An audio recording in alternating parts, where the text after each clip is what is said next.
Hi, my name's Jackson Levine. When we were reading Scythe for this class, I happened to remember that I once read, when I was about 15 or 16, another story that dealt very heavily with these themes of life and death in a way that appeals to teenagers and young adults. And that was a little manga called Spirit Circle by Satoshi Mizukami. And before I really get into the plot, I'd like to talk about the author a little bit. So Satoshi Mizukami is sort of this niche, almost cult classic sort of author. His Japanese audience tends to refer to him as Frog Sensei, which is a reference to the fact that his very first short story was about a woman whose boyfriend was suddenly turned into a frog. And what's interesting about his stories is that they're marked with this very intense surrealism, but also they're very casual. For example, in this story, the woman and the frog just kind of go on with their lives as usual. And another good example is a story he wrote in which a college student wakes up and finds a lizard in his room and starts talking to it, and it ends up turning into this amazing, fantastical, surreal adventure, but it never leaves the confines of his hometown, and there's also just all these very peaceful, very casual moments. So now I'd like to talk about Spirit Circle. Now, the idea in Spirit Circle is that there are these two people, a boy and a girl, who keep ending up meeting in different reincarnations, in different time periods, in different countries. Sometimes they're medieval knights, sometimes they're Aztecs, sometimes they're in ancient Egypt.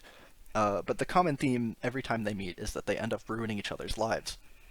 And for some reason, and this is sort of part of the overarching mystery, this girl remembers all of their past lives, and she has decided that she's going to find this guy in the modern day, and she's sort of going to make him pay for all the things that he's done to her when they've met in their various past lives. Now, the issue here is that the main guy, of course, does not remember any of this, and he bears no grudge towards this girl. So before they can have their big showdown, she decides to send him on this spiritual journey where, when he's sleeping, he relives the entirety of one of his past lives, and by the time he wakes up, he remembers the whole thing.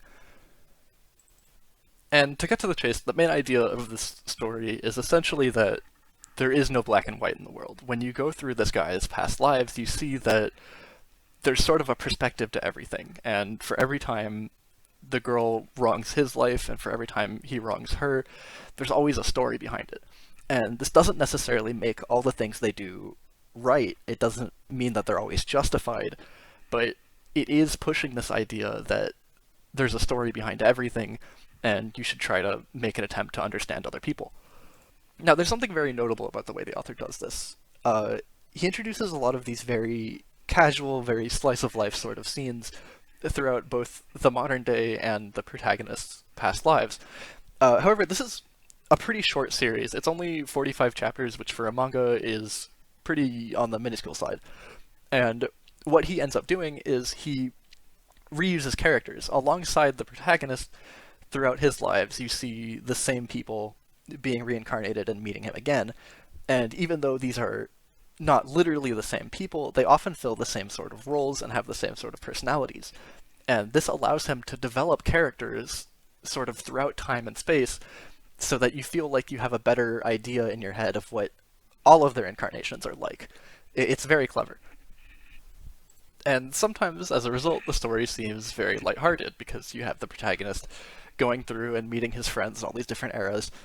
But it's not always like that. Sometimes it can be a very somber story, and sometimes it can be a very violent story.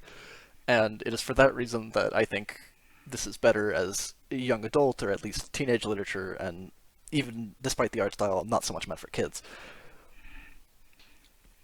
Now, I'm going to stop here before I get too deep into the spoilers for the story, but what I want you to walk away knowing about Spirit Circle is that in some ways it's this very grand philosophical story about life and death and reincarnation, the laws of the universe, but in other ways it's this much more grounded story about just a boy and a girl learning not only to understand where each other are coming from, but also what you do from there. Thank you for listening.